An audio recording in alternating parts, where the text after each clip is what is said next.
Okay, so I know I don't have a lot of time, but oh well.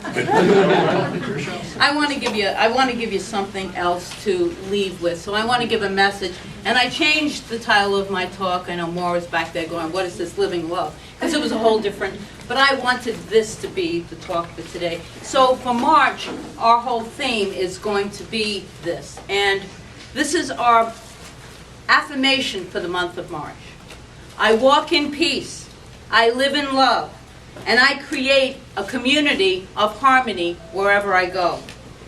So that is our affirmation for the month, and I'll have more put that in the bulletin so that you can have it. So this affirmation will support our theme of collectively standing up and stepping out to create a better world for all of us to be in, for everyone.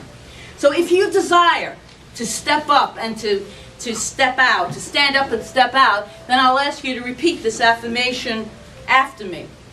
I walk in peace. I walk in peace. I live in love. I live in love. I create a community of harmony. I create a community of harmony. Wherever I go. Wherever I go. Okay, awesome. And it's like a pretty tall order, but when I wrote a description for today's talk, I said I would explore the nature of God's love in 20 minutes or less.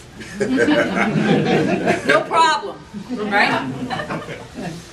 So, and after that, we're going to show you how to express it. So, I have a nice story, which is basically the meat of this talk, because I think the story itself is got the message in it. It has the message in it. So, I'd first like to quote Unity co-founder Charles Fillmore on his talks on truth. He said, "God's love for us is beyond description." Hear this. A love so tender and so deep that it cannot be mentioned in the same breath with ordinary love as known by the world. The great love of being is deeper and wider than the thoughts and the words that we have encompassed since the beginning of language. It can be only known on its own plane. And we must awaken within ourselves, he writes, the capacity to feel a mighty love before we can comprehend how great is the love of God. Before we can comprehend it, we must awaken, he says, within ourselves the capacity to feel a mighty love before we can comprehend how great is the love of God. And that's what I want to do today. Awaken within ourselves, maybe even just a little bit, the capacity to feel this mighty love, which is the divine love, the love of God itself. But we have to start somewhere within ourselves, because that's the only place that we can express it, is within ourselves. So I want to awaken within us a capacity to feel a mighty love by sharing this story. And it's a true story. And it's written by Father John Powell, a professor of Loyola University in Chicago. And he writes about his student Tommy in his theology of faith class that he taught. And I think that this story will touch your heart too. So, Tommy had long flaxen hair, which he combed every day, kept it really neat. He turned out to be the atheist in residence in this class. He constantly objected to, smirked at, or whined about the possibility of an unconditional loving God. Right? So Powell writes this. "We live with each other," he writes, "in relative peace for one semester, although I admit that he was, for me at times, a real pain. When he came at the end of the course to turn in his final exam, he asked in a cynical tone, 'Professor Powell, do you think I'll ever find God?' Powell instantly said no, very emphatically. 'And why not?' Tommy said, a little taken aback. 'I thought that was the answer that you were looking for,' the professor said. So Powell let him get 5 steps from the classroom door and called out, 'Tommy, I don't think you'll ever find God. but I am absolutely certain that God will find you.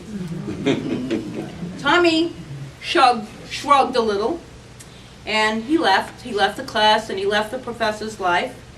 And the professor felt only slightly disappointed that Tommy had missed his ending, God will find you. Later, Professor Powell learned that Tommy had graduated and was duly grateful. Then a sad report came. This is all a true story. He heard that Tommy had terminal cancer. Before he could search him out, Tommy came to see his old professor. When he walked into Powell's office, his body was badly wasted and his long hair had fallen out from all the chemotherapy. But his eyes were bright and his voice was firm, perhaps more than ever before. Tommy said, "Professor Powell, I am sick, very sick. I have cancer in both lungs, and it's a matter of weeks before I go. And I wanted to talk to you about something that you said to me the last day of class," he continued.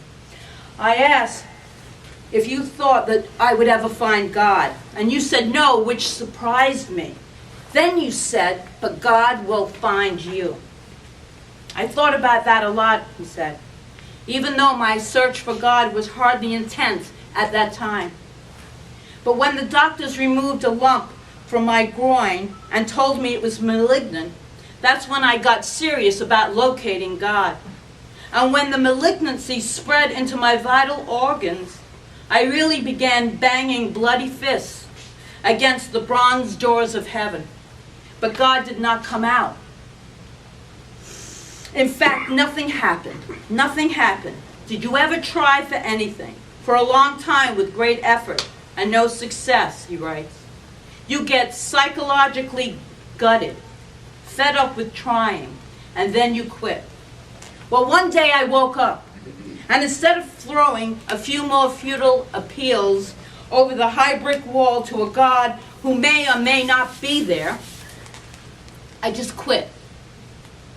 I decided that I really didn't care about God and about an afterlife or anything else like that. I decided to spend the time I had left doing something more profitable. I thought about you and your class, and I remembered something else that you had said. The essential sadness is to go through life without loving. But it would be almost equally sad to go through life and leave this world without ever telling those you loved that you had loved them. So I began the hardest one. My dad. He was reading the newspaper when I approached. "Dad?" "Yes?" He didn't lower the newspaper. "Yes?" "What?" "Dad, I'd like to talk to you." "Well, talk." "I mean, it's really important." The newspaper came down 3 inches slowly over his eyes. "What is it?" And Tommy said, "Dad, I love you, and I just wanted you to know that." Tommy smiled as he spoke, as though he felt a warm and secret joy flowing inside him. The newspaper fluttered to the floor. Then my father did 2 things that I had never seen him do before. Never remembered him doing them. He cried and he hugged me. We talked all night, even though he had to get up the next day for work. To see my father and his tears, to feel his hug, to hear him say that he loved me. It was easier, Tommy said, with my mother and my little brother. They cried too, and we shared stories, and they started saying really nice things to each other, and we even shared secrets that we didn't know before. And I was only sorry, Tommy said, for one thing, that I had waited so long. Here I was, beginning to open up to all the people I was actually close to. Then one day I turned around, and God was there. God didn't come to me when I begged and pleaded. Apparently, God does things in his own way and in his own hour. But the important thing is that he was there. He found me. You were right, he said to the professor. You were right. He found me after I stopped chasing him. Tommy, Professor Powell practically gasped. I think you are saying something very important and much more universal than you realize, to me at least. You are saying that the surest way to find God is to open up to love. Tom Powell went on. Could I ask you to do me a favor, and could you share this story in my Theology of Faith class with all the other students? Because I could never tell it half as effectively as you have. Oh, I was ready for you, Tommy said, but not for a whole class. But he decided he would do it, and they scheduled a date. However, he never made it. He had another appointment, far more important than the one with Powell and the class. Before he died, he and his professor talked one last time. I'm not going to make it to class, he said. I know, Tom. Will you tell them for me? Will you tell the whole world for me? I will, Tom. I'll tell them and I'll do my best. So for all of you, he writes, so for all of you who have been kind enough to listen to this simple story about God's love, thank you for listening. And to you, Tommy, somewhere in the sunlit, verdant hills of heaven, I told them, Tommy, I told them as best I could. And the reason why I told that story is because I think it really captures the essence of what we talk about in Science of Mind, in New Thought. That we talk about God's love, but where does it begin truly? It begins really at the core, the center of our being. How much love are we showing? How much are we opening our heart to express love? Because as we open our heart to express love, that's when we feel the divine love. We can't get to it. There's no place to get to. It is within each and every one of us. It is a mighty, powerful love that we can't even begin to comprehend until we start giving it away. But we got to feel it first within. So I would like to just read this to you, because I want you to know, I want you all to know that it is this mighty love that sustains you. Take this in. It is this mighty love that keeps you safe. It is this mighty love that inspires you with its power. It is this mighty love that casts out all fear. It is this mighty love that blesses and prospers you in all ways. It is this mighty love that brings peace. It is this mighty love that harmonizes differences.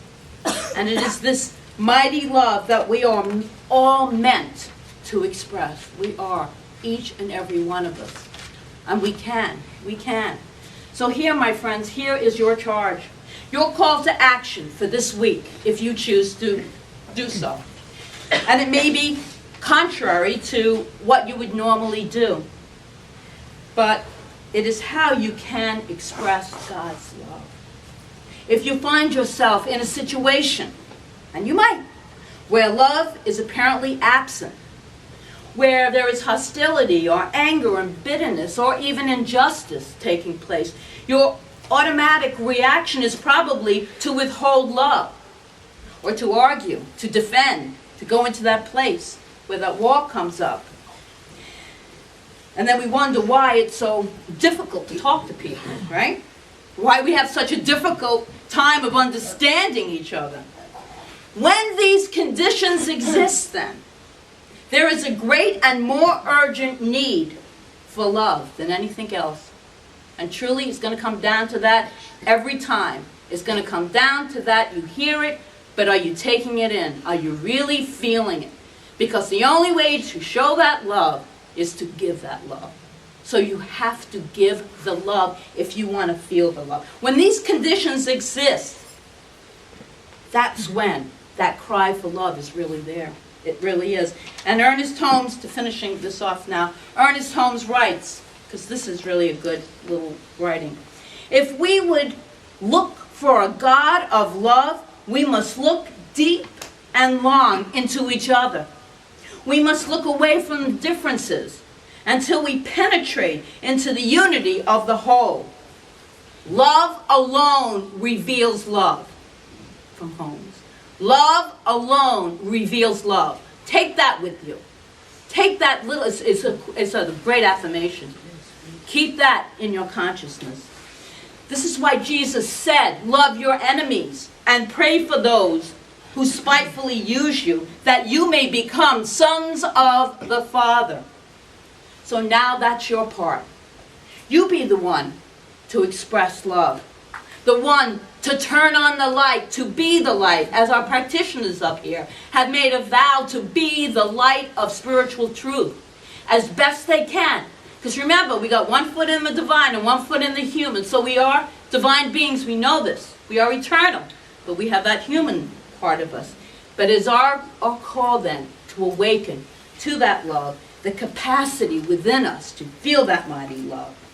And Pierre Teilhard de Chardin, a 19th century French monk and mystic, I'm going to leave you with this, wrote, "The day will come when, after harnessing space and the winds, the tides and gravitation, we shall harness for God the energies of love. And on that day, for the second time in history of this world, we will have discovered fire." So it is then, with this fire of divine love, of love in our hearts then, that we shall light up the world. And so, just join me in being that love. So it is.